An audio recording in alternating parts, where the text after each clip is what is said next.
What's up, guys? Welcome to the line change, and in this video we're going to be talking about the goals and expectations for one certain Vancouver Canuck. And no, it is not Elias Pettersson. In this one, we're going to be talking about and discussing what the goals and expectations are for Nils Hoglander this upcoming season in 2025-26. However, before we do that, as I always do, I want to give a big shout out and thank you to my sponsor, Gassy Jack Art, maker of that incredible artwork you see there behind me. You can also see Quinn Hughes right there. You guys can get your hands on some artwork just like that by checking them out at GassyJackArt.com. You can also check him out on Instagram at GassyJackArt. He still does have his buy two get two free sale going on, so go ahead and check him out, GassyJackArt.com.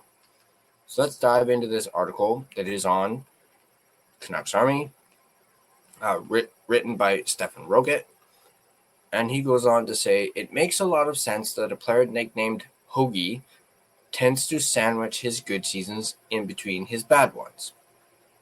Nils Hoglander arrived in the NHL for the 2020-21 season, just a year and a half after the Vancouver Canucks selected him 40th overall in the 2019 NHL draft. For those of you that saw, or maybe you didn't see, we did a video talking about how he stacks up against his draft class. You guys can check that out right here. He quickly turned heads with a 13-goal, 27-point rookie campaign in just 56 games. Like many, Hoglander experienced a sophomore slump for 2021-2022, with his numbers dropping down to just 10 goals and 18 points in 60 games.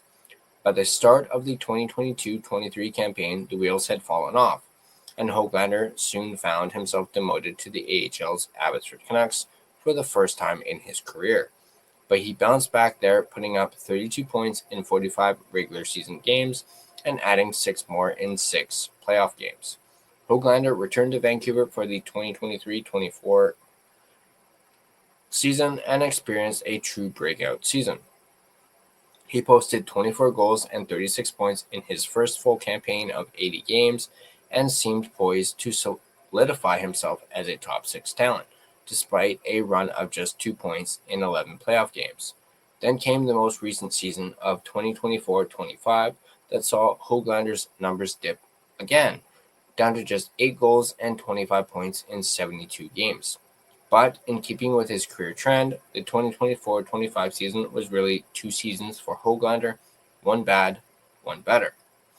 After a hottish start of 3 points in 5 games, Hoglander went absolutely ice cold.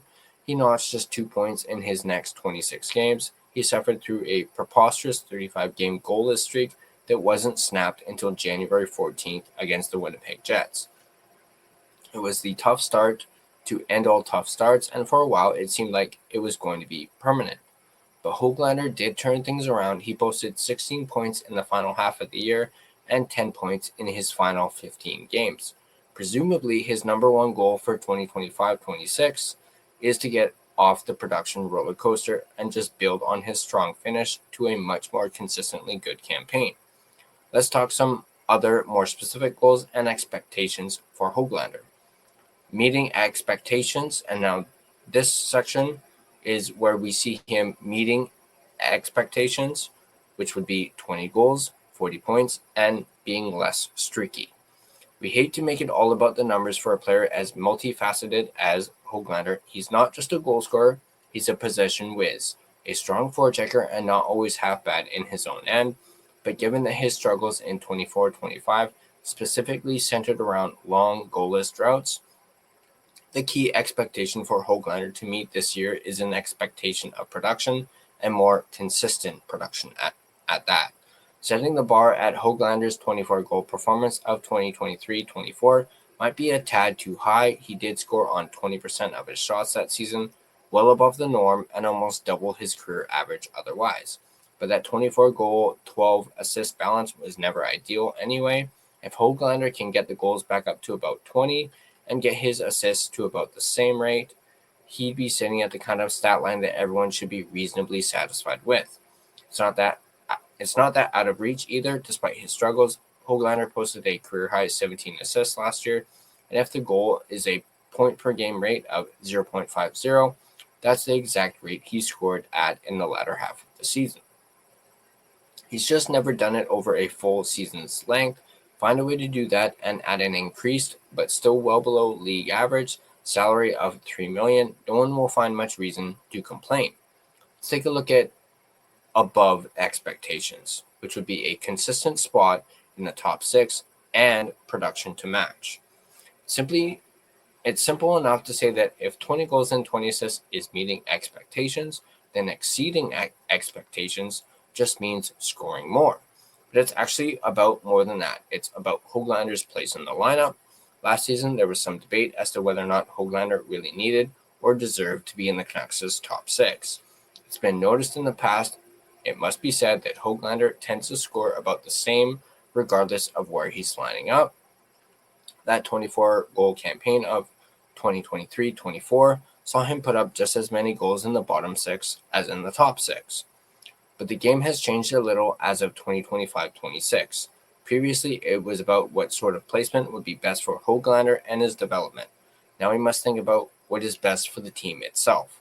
It's not news that the Canucks' forward group has taken some hits in the last year or so. The top 6 is, for the lack of a better term, undefined. We can count Elias Pettersson, Brock Besser, and probably Jake DeBrusk as its de facto components, and the rest is very much up in the air. The Canucks could really benefit from Hoglander firmly establishing himself as a permanent fixture on a top 6 wing. Do that, and the rest of the lineup becomes a lot easier to sort out, and the increased production surely follows. There have been occasional sparks of real chemistry between Hoglander and Pettersson, and many noticed that the duo had a decent run with Besser near the end of last season. Obviously, in our previous video, we talked about who could possibly play with PD. We mentioned Nils Hoglander as being one of them. If you guys haven't checked that out, you guys can check that out right here. If Hoglander can consistently become the sort of linemate that elevates Pettersson's game, well, now we're going a bit beyond above expectations and into solving most of the Canucks' problems single-handedly. That'd be great, obviously. For now, though, we're happy to set our high bar at a more consistent place in the lineup and more consistent scoring from that heightened placement. Now, let's take a look at below expectations. Another slump or two, and probably a trade. Few players can afford a cold start to 2025-26 less than Hoglander. It was clear at times over the past couple of seasons that Hoglander had lost some confidence from the coaching staff. That staff included new head coach Adam Foote. So it's not exactly as if Hoglander is starting from carte blanche. If he goes through some of the same goalless and pointless stretches as he did in 2024-25, especially if they come early on in the season, Hoglander will likely be putting his future in Vancouver at risk. Canucks' forward group can best be described as lacking in firepower and a little overstuffed in terms of depth. The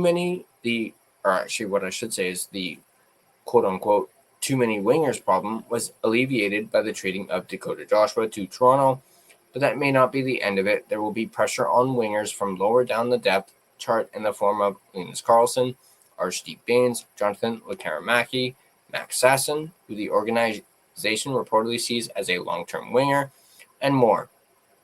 If Hoglander isn't producing with consistency, it wouldn't be at all surprising to see him dumped for a mid-round draft pick, especially since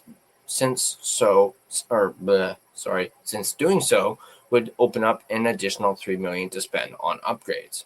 A failure to meet expectations very likely means that Hoglander is shipped out of town. It sounds harsh, but it's true. Let's take a look at goals for Nils Hoglander in 2025-26. 1. At least 20 goals and 20 assists. A more consistent placement in the lineup. Continued development of chemistry with a center, ideally Elias Pettersson.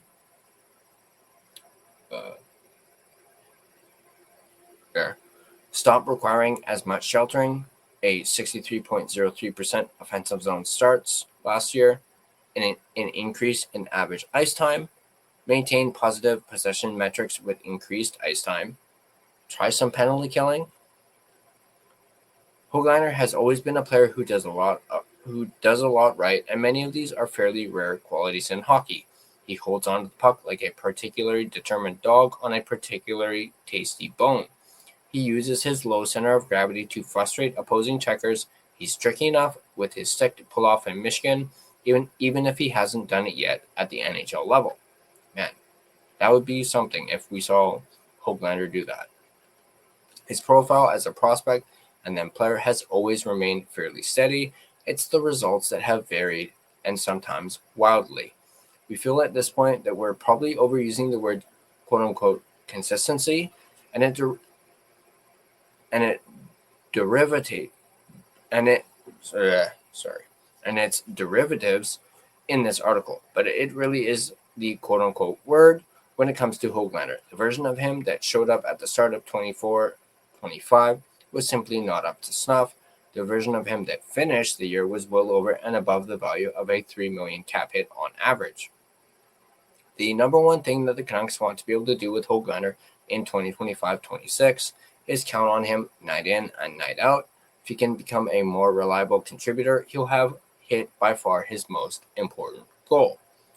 So that is that article. I will leave a link to it in the description down below.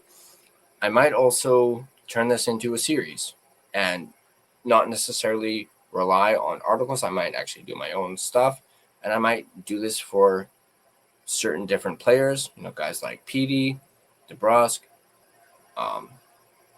Besser. Who knows? I mean, I need content for this channel, and I think it would be interesting, and I think you, the Canucks fans, would probably appreciate it. So that is the goals and expectations for Nils Hoglander in 2025-26.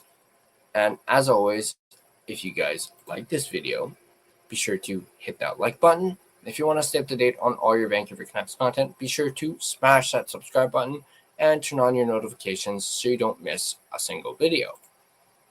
You can find and interact with us on social media. You can find us on Facebook. Just search The Line Change to find our Facebook page.